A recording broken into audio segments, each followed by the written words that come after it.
stipend that we gave in December. So all teachers would receive, almost all teachers other than year 0, which we do not have anybody, would receive a little bit of raise.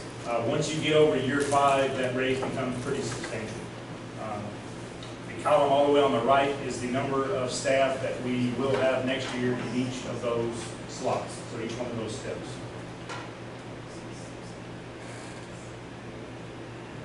So, did I explain that to where you got the gist of it? So basically, a first-year teacher basically is not getting a raise. If that yellow is, For us, correct. I want to see them get a raise.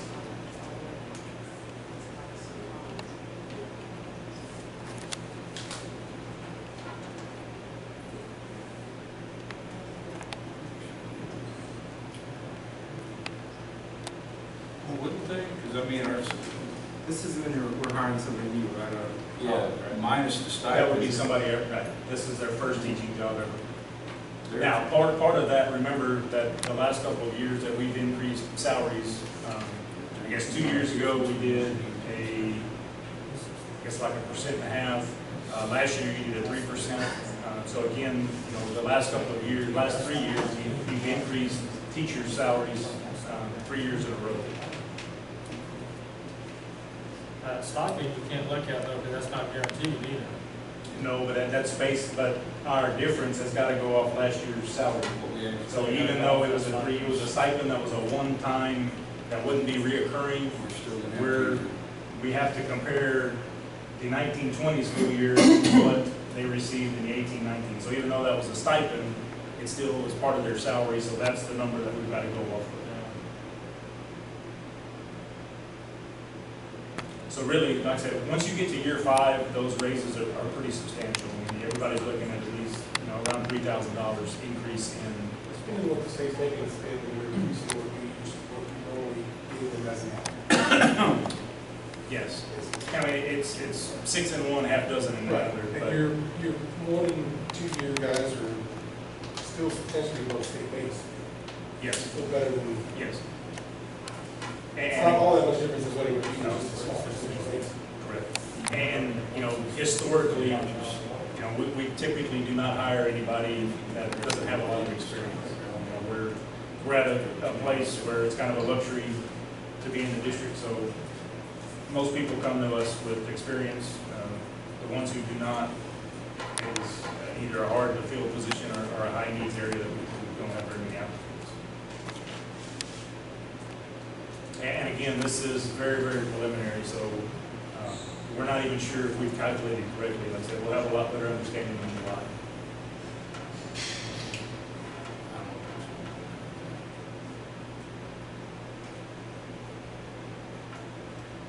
We have not started looking at administrator pay or paraprofessional and auxiliary staff pay. So that's also going to be in there. The number that we're required to bump them by can change drastically. It could. So SLI, you know, I went to a couple of sessions, and one of them was a legislative update, and they talked about setting your budget, and you know, typically try to shoot within plus or minus of 1%, 1.5% is what every district shoots for. With House Bill 3 and all the unknowns, they said you better be very conservative and estimate 8 to 9% wiggle room on either side of what you set your budget. So my understanding is if you undercompensate teachers and you do not meet the 75% that you're supposed to spend, is once you realize your actual number, then you can go back and compensate them and like a stipend, you just cut them a check. So again, there's some wiggle room, but we will not know our actual number because it also switched from prior year values to current year values, so we won't really even know what our budget is going to be based on or what we're going to be funded on until January. So we're adopting our budget that we won't know until January, so we don't know what the actual difference is going to be, so it's going to be very, very difficult to calculate.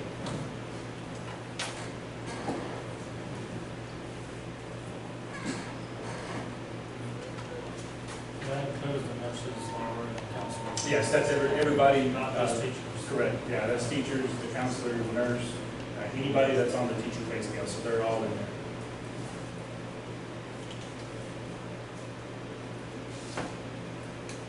So, any questions on that? And again, very, very preliminary. Once we get more information, and like I said, it'll adjust as needed. But teachers will be seeing, again, we feel that our stipends also need to be kind of reviewed, but I do not think that we're going to adjust stipends this year. It'll just be base salaries. I think stipends are very much in line with where they should be. But we're collecting information from other districts in the area and in our football and basketball district to make sure that we're comparable to our like comparison group. All right, so any questions on teacher salary?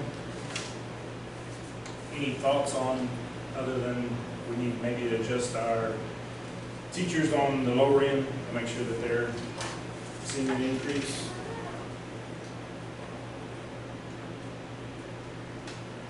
Any other thoughts?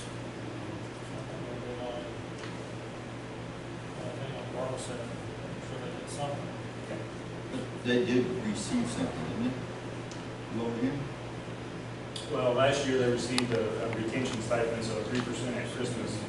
But here, I guess we have one teacher who's on step one, and her raise is $69. Is what her is. And then, yeah, and then we have 3 teachers on step 4, which would be around $300, a little bit less, $280. So, I just have a hard time, and we all know teachers have been underpaid for years and years. They've got a college degree, and we're looking at this, and I believe some of the teachers are going to feel it's a slap in the face for the quality of teachers that we have. I really do.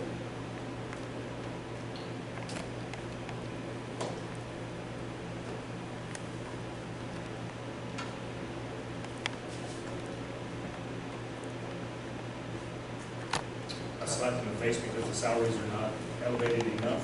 Right.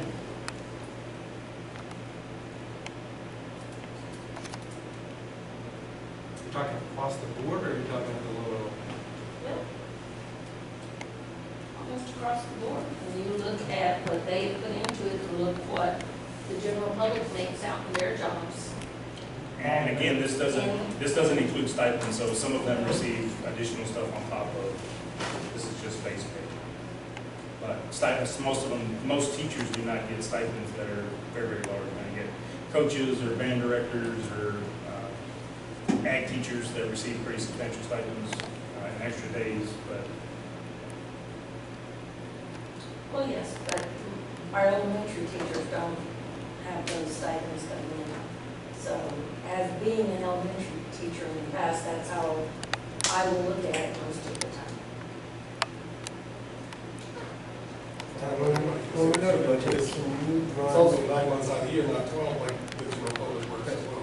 can, We all work all throughout the year. can you run 3 different projections, like how this affects us going like on a 3-year basis out forward, if we were to give what option we select? Just because, I mean, really, we're looking at, my concern is just making sure, budgetary wise, we're solid long. and, you know, right now, we're pretty, our experienced teachers that are on, 20 plus years, they're elevated right now. We're about to have a large number of retires, so I would imagine that would shift back to either, kind of average around 10 years or maybe on the lower scale. But, we've got a pretty good round of retirements that are coming up in the next couple of years. So that number will probably reduce, and our teaching experience-wise will go down.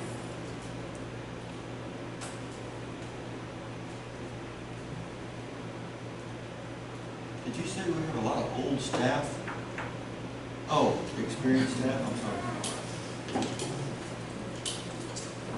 Teachers, Mr. Kowalik, teachers. Oh, sorry.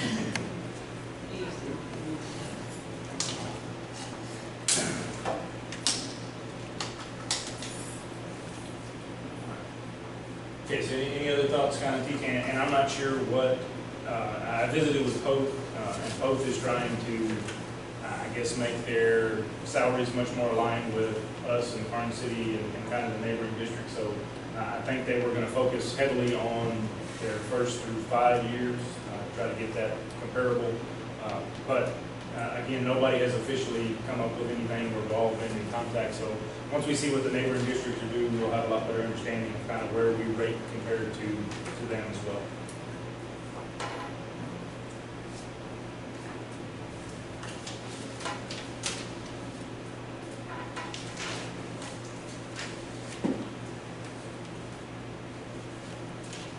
Okay, and that's all I have for budget, unless you guys have additional questions. The main thing is as we continue to dive deeper into this and get more information, then our numbers will become more valid and accurate than what they currently are. But like I said, the July meeting, we should have a lot better understanding of House Bill 3 and then also kind of be able to zero in on the numbers. We do not receive our certified values until July 25th.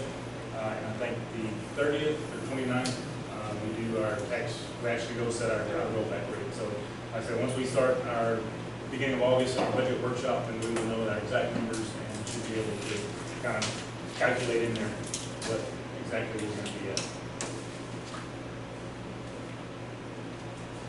Okay, any other questions budget-wise? Okay, the next thing we have is kind of a celebration of this year, both B and C. B is kind of our scholarships that our kids receive, and also our industry-based certification. So Ms. Ruppel will kind of do the highlights. Some of these were not announced at graduation, so I just wanted to make you aware of it.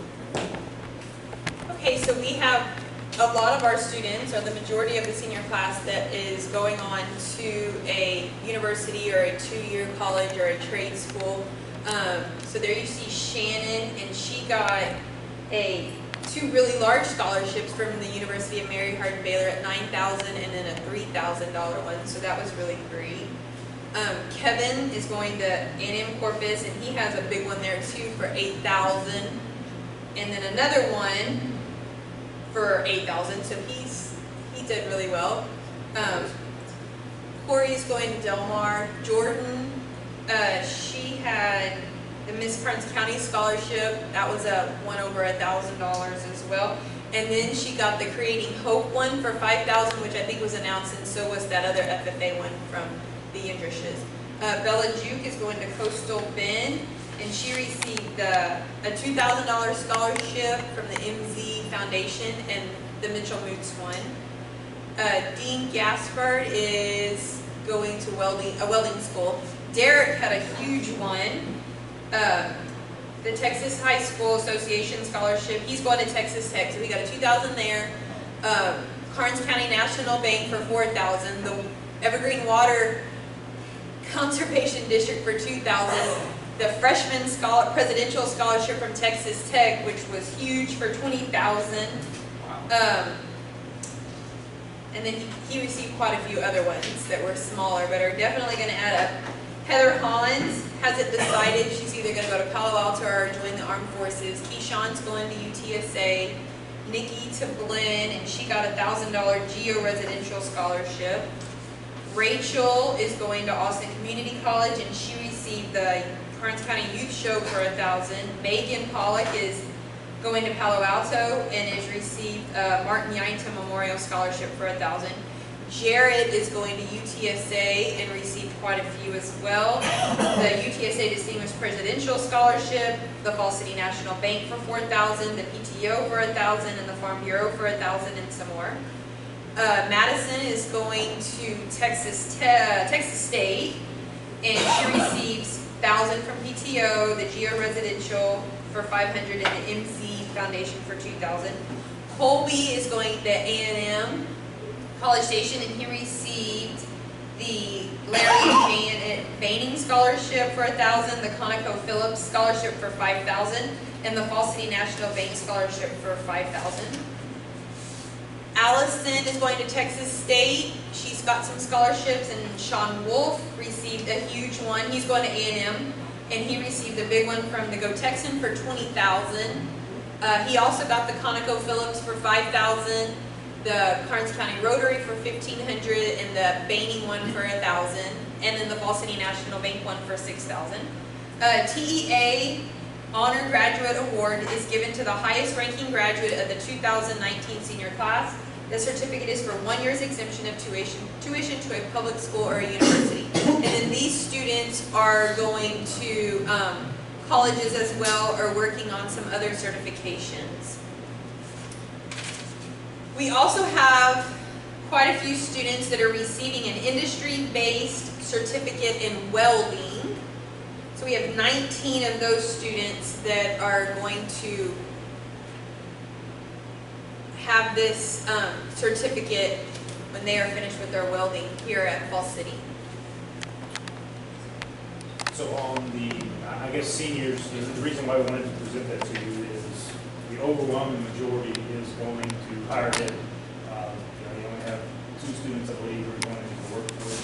A lot of them also have the welding program that sparked an interest. You have 2 of them that want to attend welding schools. So again, I think that speaks volumes of the program that we started. And now our industry-based certifications, again, not only do we get recognition in college, career, military readiness on accountability, but these kids actually have an AWS, they're a certified welder, and they have a card that they can go out this summer and actually get in the workforce and earn it. So these are the students who took it, and again, pretty proud that 19 of them have received certifications. So this is flat welding, some of them is overhead, some of it is T-joints. So again, different levels depending on their skill, but again, they all receive that. So that's a good program and something that we can be proud of for starting, especially at our level. Right, so very proud of our students. Next thing we have is Ms. Blocker is going to I'm giving you a hard copy, Steve's passing it for you for some of you that can't see as well.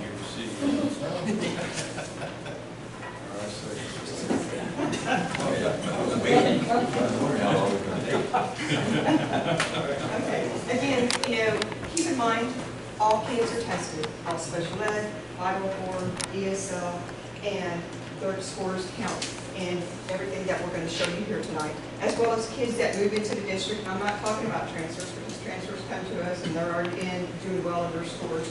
It's kids that come in 2nd grade, 3rd grade, and they don't have that foundation, that base with Fall City. And so when you see the scores not as high at the lower grades, you see they start getting stronger and stronger, and that's the way it's been every year as on to high school. So we'll start with 3rd grade. 34 students. Stephanie Warner's 3rd grade, she had 91%, 32% mastered, right at 3 failures. Again, if you look to the right of that, you'll see the state averages of 78 and 24. Everything that you're going to see on here on our scores as we go down, we are above state average, so that is very good. 3rd grade math, Candace Etzers had only 1 failure in math, 97%, 35% mastered. Going on to 4th grade, 27 students in that class. Math, Ms. Etzler had 89%. Again, that's just 3 failures, and it drops it down to 89. Reading, Ms. Warner had 81%, 3% mastered, and writing, she had 74. 5th grade, for the SSI year, we had math, Pam Sanchez did a fabulous job of 100%. You look at the mastered, 79% were mastered at the top, which is awesome. Ms. Hart had 88% and 45% mastered. Amy Sawicki had 97% on the science and 41% mastered. On the second retest for the reading, it went to 100% for Ms. Hart. So you look at the 5th grade, we did the SSI, we did the tutoring, the accelerated instruction to get these kids ready. And so the second time around, they scored 100%. So great job there. 6th grade students, there was only 21 students in that class. Math, Ms. Pam Sanchez, 90%, 29% mastered, 71% in reading, and 24% on the failures. But again, if you look at the state averages over here, on the 6th grade, it was at 66. We had quite a few kids, again, that's 21 kids in that class. We have ESL, we have special ed, so they struggle with that, but we will get them where they need to be. 7th grade students, there's 30 students in that class. Math, Jamie Nesbitt had 100%, 71% mastered. Reading, Charnel Ayers, 100%, and reading, 77 mastered. Writing, Charnel Ayers, 100%, 80% mastered. Fabulous job. Good foundation base right there at junior high, going into the 8th grade. 8th grade math, we had 18 students only tested. That's a small group. So Jamie Nesbitt scored right at 89%. She only had 2 failures, but was right at 89. Reading, Charnel had 89. Science, Jamison Grasshoff, his first year here, 89%. Fabulous. Social studies, first year as social studies teacher, 83%. He had 3 failures. On the second retest for the 8th grade, being an SSI year, math, it went to 94%. From Jamie's 89 to 94, and then for Chanel's 89%, it went to 94% on the second time around. Okay, so that means they only had 1 failure. 9th grade Algebra 1, 35 students in that class. Bridget Gonzalez had 100%, 77% mastered. Mike McReynolds, 97, 66% mastered. And Tara Dunn, 97% in English 1, 53% mastered. So we're looking at 1 failure in Mike's Bio 1 and 1 failure in English 1. You know, we hear a lot of stuff about Miss Gonzalez and Miss Dunn and Miss McReynolds, how hard they are, and you know, just the expectations are so high up here, but this is why. And look at their scores. And then you look at what they, as far as the top end, 77, 66, and 53 of those kids mastered that. 10th grade, there were 26 students. English 2, Aaron Hawes scored at 85%, 15% mastered. 11th grade, U.S. History, there was 28 students total. Travis Early took care of business, 100%, 46% mastered, which means 100% of all incoming seniors this year have taken care of their EOC test and have to just complete their credits, and they're good for graduation. So, looking very good. Any questions? Thank you. What an accomplishment, as Ms. Blocker said, you know, it's not only your mainstream kids, but it's all the kids that have learning disabilities. They all take the exact same test. There is not a modified version any longer. You know, everybody takes the same test. So for our teachers to get our kids to that level, not only to the passing level, but then also to get recognition as being high accomplishment on the master's levels is what we tend to focus on. And like I said, they have continued to excel and continue to make Fall City what the school system that we've been fortunate enough to be part of, and like I said, to be able to do that year after year after year, along with all of the kids that, you know, that change. You know, there's a large population that we have now that have learning disabilities or behavior problems, and then have special, you know, circumstances that they're dealing with. So to continue to perform at that level, like it speaks volumes of the quality that we are. So good job, Ms. Blocker, Ms. Ruppel, and all of our teachers, because again, you know, it's not just that teacher that's in that classroom, it's also the aides, it's the custodians, it's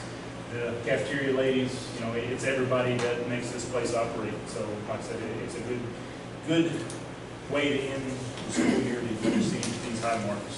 So good job, guys. Yeah, and I'll be honest, this is one more fight for raises for them, because these are the ones, most of these don't get a stipend at all. And look what they're doing. They're doing an amazing job at our school, an amazing job, because look at the state. The state's not doing what our kids are doing, what our teachers are doing. Absolutely. Okay. Any questions on STAR results? All right. Royalties are down a little bit. We have seen quite a bit of a swing in oil prices this month. You know, there's been some, I guess, conflict with the trade tariffs, and that has kind of really driven down the price of oil. There is a little unrest in the Middle East, so that's kind of keeping it elevated to where it is now, but I think it's been in the lower 50s the last couple of weeks. So hopefully, like I said, that will 54. Okay, so it's all a little increase from what it was, but again, this is all additional revenues to the district. And Canada is still a pretty good check for the produce unit. At some point, Hobson, lease that we signed with Adgeron a couple of months ago, they're talking about they're supposed to drill Hobson and put that in production. So they're still in contact with us. So hopefully that takes place pretty soon. I've been hearing rumors that they're going to continue to drill, in the area that it's supposed to stay kind of steady for the next couple of years. So hopefully we see that come to fruition. Pledge report is listed. Enrollment, as we talked about earlier, this was our ending enrollment. And again, if you move all of these guys up, you lost 26 in your senior class, and we are anticipating a very, very large kinder class, depending on how many we accept transfer-wise. It's going to be tight, but you're definitely going to have two sections, and you're going to have 30+ students in that kinder class. So we will see a net increase in overall enrollment, 18-19 compared to 19-20.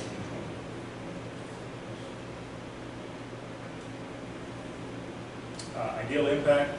Our savings for the year continue to be pretty steady.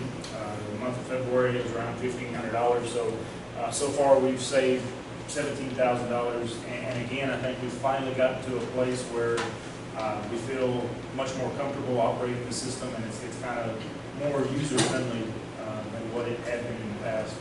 Biggest areas of concern that we have currently over the summer is our gyms. Our gyms ACs have been running constantly.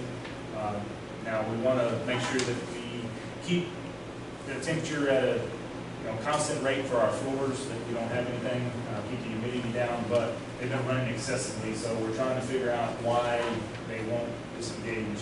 Our humidity levels in our gym have been really, really high, and that's what's causing our ACs to run.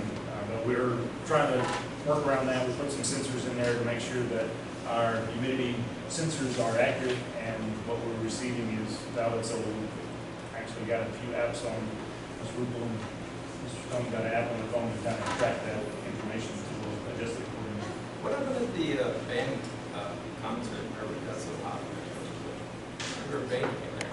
I'm not sure why. Yeah, what happened? I don't know if it was just that the door and then all of that hot air from outside came in.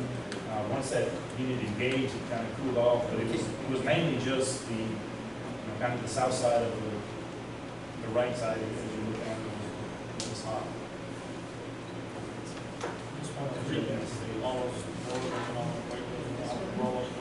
That's potentially, that's where you have your highest foot traffic coming through there, that gym's right there. So, but this point in the year, even if the outside air is coming inside, there's not a whole lot of humidity outside of it. So, that's why we're kind of at a conundrum of why those levels are so elevated. So, like I said, I think Joseph was here today to try to help work through it and get that under control. And then, like I said, we'll move forward there. SLI in San Antonio, Barbara, Russell, and myself attended, so just kind of wanted to tell you a little bit about what I was able to learn and kind of hear people speak about. I know Barbara and I attended a few of the same sessions. I do want to say, our safety plan, I heard both Big Spring talk and Edna talk, and talk about kind of being on a small school scale and what they're doing to implement to make sure their students are safe, are more safe than what they could be. And I will tell you that we're kind of spot on everything that we've done, from the trains to the exterior doors to looking into additional programs and mental health evaluations. All of those things that all of those schools implemented, we've done already or have had it on the forecast to be completed for next year.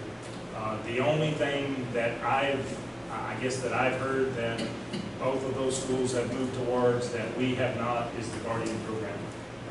Guardian program is where you have staff members who are actually carrying or have, or I guess legally can carry on campus. Now, there's a lot of different ways that can happen.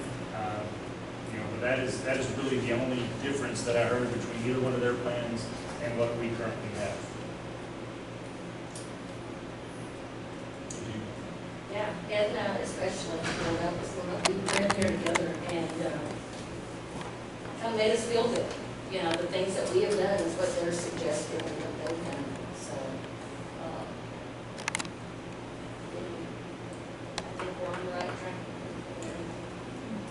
And really kind of reinforced, and kudos to you guys for having enough foresight to kind of look out and kind of see be ahead of the curve for once, and kind of, we could have gave a presentation on what we've done, and like I said, it would have been right in line with what those two were like. So it made me feel good about what we've accomplished the last 2 years to get to this point. Their push came from one of their board members, the GPS. And he was a big push in getting a lot of these things done. So very, very positive.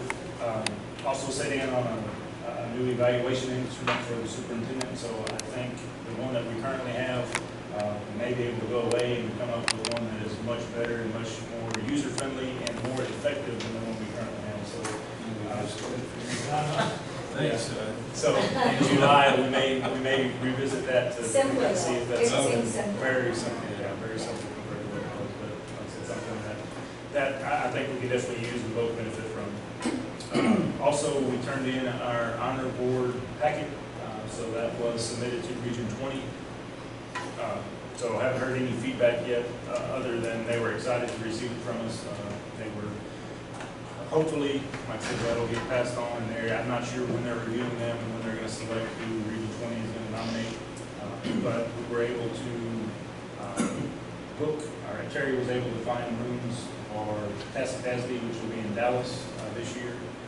Unfortunately, it's not at the hotel where the convention is at, because that is blocked off. You can't book rooms there unless you're a past administrator. But we've got rooms booked, so we'll kind of see, play it out. All of you who did not attend SLI, again, will be attending the one in Dallas, so we booked our rooms. And then, like I said, we'll see what happens with the honor board recognition. So that you book rooms for Russell and myself at We the did. other we don't want to cancel. So we'll see, like I said, once, I'm not sure if we are nominated, what that entails. I do think that there's a interview process, so like I said, all of them.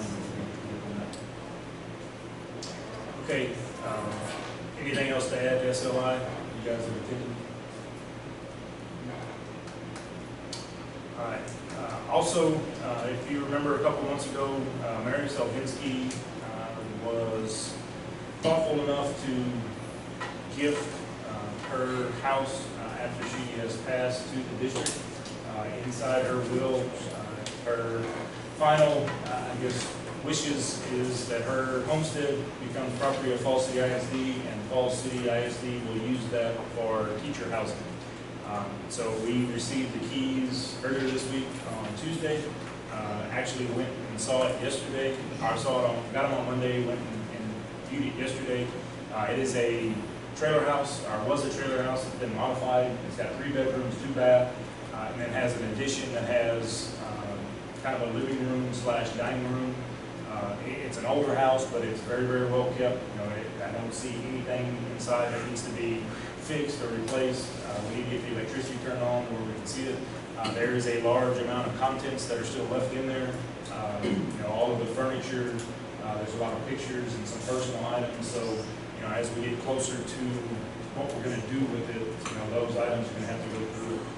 It also has a garage. It's got a separate kind of storage, kind of living apartment that's there.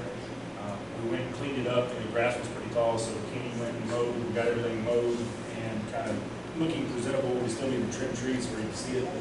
But it is the yellow house that is squeezed in between the city park and Stevens Works. So if you haven't seen it, that's the house right there. Right That between little the city building. Yes. Yes, there's a little building, a garage, and the house. So all of it is together. It's almost 2 acres, so like 1.8 acres of land. That's all included. So Those houses, that's part of it.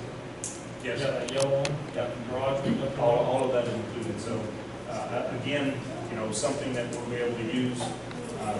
I do know of somebody who would be interested in renting, pending that he gets offered a contract. Everybody else, I think, in the district is currently either leasing or owns homesteads.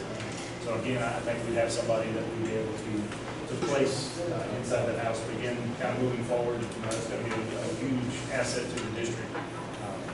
And I do not think it's going to cost a whole lot. It's mainly just going to be a little work kind of cleaning up the area, and then it should be ready to go. How long has it been vacant?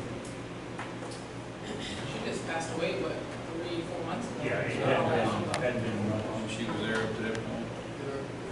Oh, yeah, she did. That's in the will, but that's the wishes. There's nothing legally that That's not illegal, right? it's not. Now, again, I don't think it would be in our best interest to No, that's go out and sell it. No, I understand that. Yeah. My concern was more, you know, having to maintain it for long term if it starts age. But again, I mean, it's in good shape. I think it's drastically different than the Fear Off house that we used to own. You know, that one was kind of a money trap. This one seems to be, you know, where it's in pretty good shape. It's not going to have a whole lot of upkeep. And again, depending on what you charge for rent and kind of what kind of agreement you work out, like I said, I think that can be, you know, zero cost to the district. And when we have a location, because finding a home for people that move into the district is extremely hard. Like I said, we've been pretty fortunate that we've been able to place them. Like I said, if we have a house that we can rent out ourselves, again, that's one less that we have to find. So we have 1.78 acres. Yeah, so the lot that goes behind it, it's as deep as Stevens, but it's a little bit wider. Not all the way to the river, the park kind of wraps around it. If you drive by, so you got the basketball courts, and then I guess further down on the city park where you've got those tables and all that stuff. You can see it all the way there. But it's a very, It's all on yeah, large actually. It will not be flooded, like I said. And you know, if you ever get to a point where that house no longer is feasible to keep, and you want to build something else and bring a mobile home in, I mean, you've got enough space there to put two homes.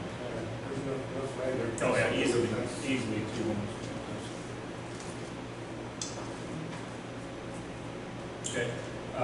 So any questions on Salinski House? For that, we'll start working on kind of moving forward, cleaning that up, and hopefully get it where it's able to be lived in.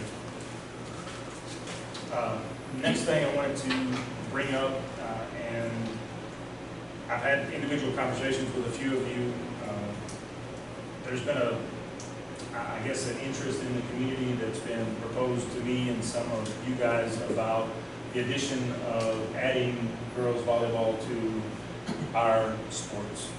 You know, the old school site, we did not have girls volleyball just because it was not feasible for us to add on to our gym. We didn't have a facility that was capable of doing volleyball.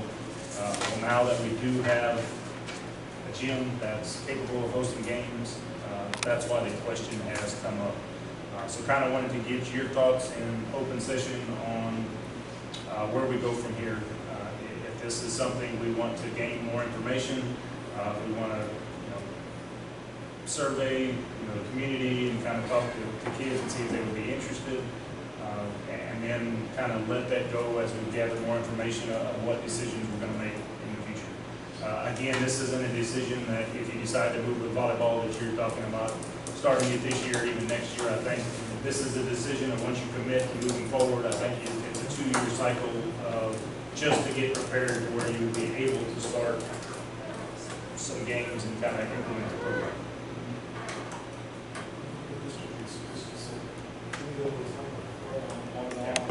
So attached is UIL's alignment of volleyball, all the districts across the state.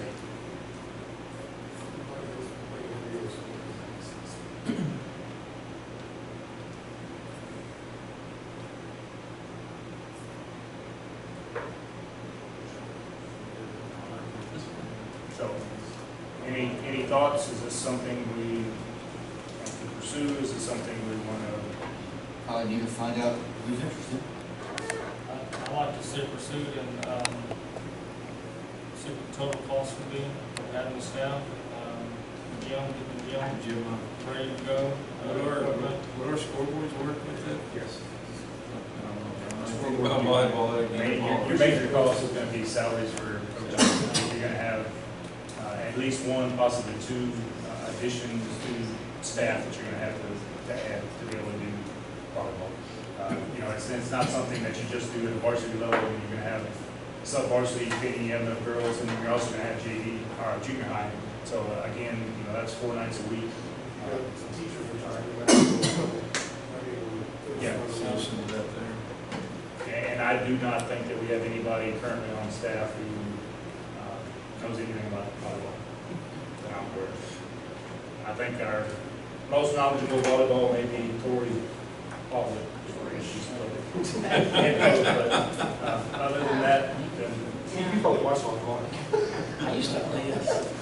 Of course, see what the interest is with kids. And the interest, I kind of like to see kind of like Price just insane. maybe a teacher coach's schedule to see, well, what classes would, because that's saying a couple of periods of teaching in the athletics, but then what are we gonna need them to, what are they, teaching area? I'd like to see something there. You got 37 in the kindergarten. You're gonna have. yes, and that's This year. A lot more than we do. and typically kinder-wise, we get a few that haven't, that you're not going to work the first week of school. You might have a lot more than we do, where you keep them outside after they don't have any teachers. I can find something, no problem. Could be Kenny's assistant. Yeah. So you're gonna get costs on, Yeah, so I think we'll put together kind of a preliminary cost report of what they would, how many staff we need, and then I'll call some other districts who have implemented it here recently and just kind of talk about how they did it. And then I guess as we get closer to school, we'll kind of gauge community and students and see if there is any interest in it. If there's no interest, then we'll let it die and we'll pass it on. But again, that way, I think, you need to have enough information potentially in the spring where you can kind of plan for a year and a half down the road when you make the decision.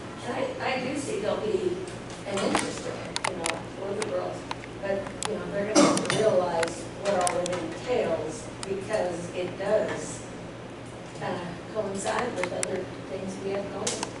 Yeah, you're going to have a conflict with football. Yeah.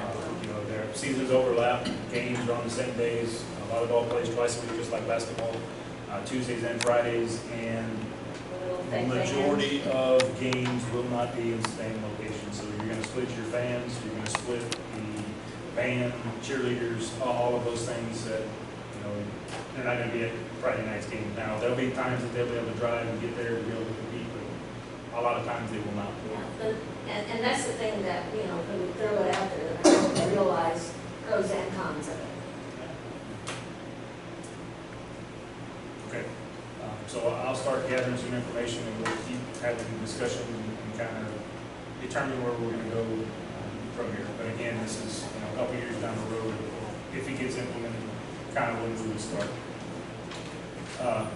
Next thing is, again, much like the volleyball discussion, student drug testing. It's been brought up by a few of our fellow members. Those of you new to the board, I guess 4 years ago we had this discussion about implementing a student drug testing program. The drug testing programs that are in the area, Floresville does it, Polk does it, Kern City does it, Phoenix does it. The only one in the area that does not is Kennedy. So the way that the student drug testing works is it's typically done at the secondary level, high school, anybody who is involved in extracurricular activities, so anybody that represents the school in any form or fashion, so athletics, UIL, band, FFA competitions, stock shows, anybody that goes and competes in Fall City is on their name or on their roster, then they would be subject to drug testing. Anybody that drives on campus would be subject to it. So every school sets theirs up differently. Majority of schools either do everybody, they do anybody that's in the pool at least one time per year. Typically that's done in the fall.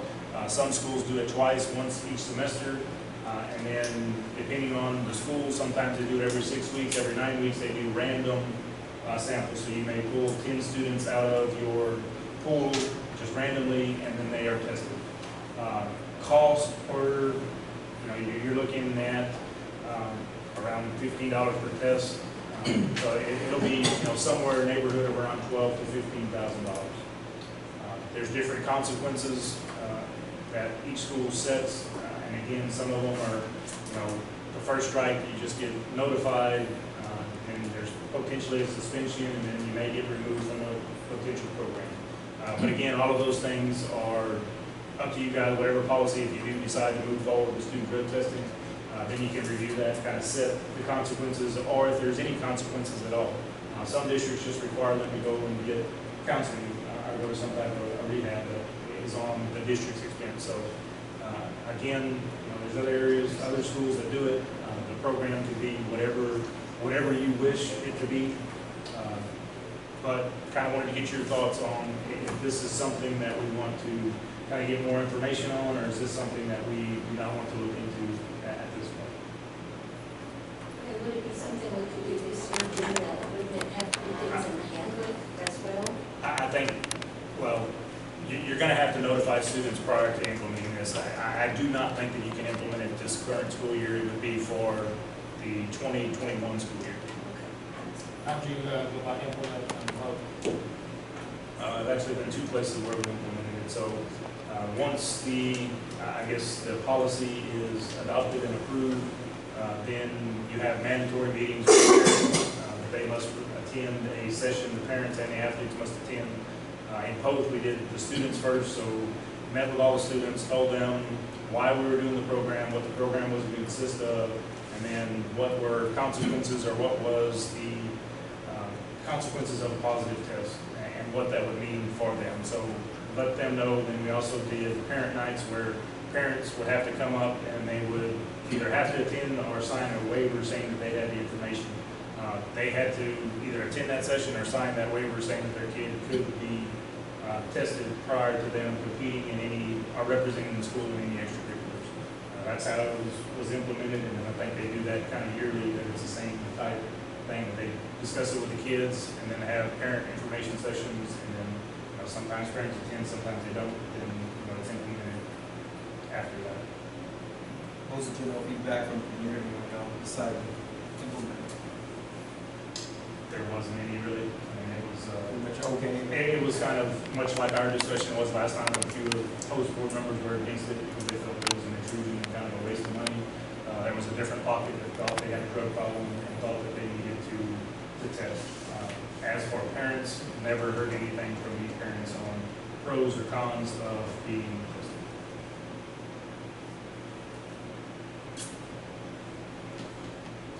We should pursue, at least look into it. Get the information and everything, so we can make a good decision. Okay, well, I will again gather some more information on cost, and then also, I guess, different policies that neighboring schools have adopted, so we can kind of gauge how we want to set up our program if you get to that point. Okay, so anything else on drug testing? Okay. Future agenda items, I didn't list anything, but we will have budget talks. That'll be our main July meeting, will be budget talks. After tonight, we should be completed with all hirings, unless we see if there's a vacancy that somebody that's unforeseen. Like I said, it should be fully staffed after tonight.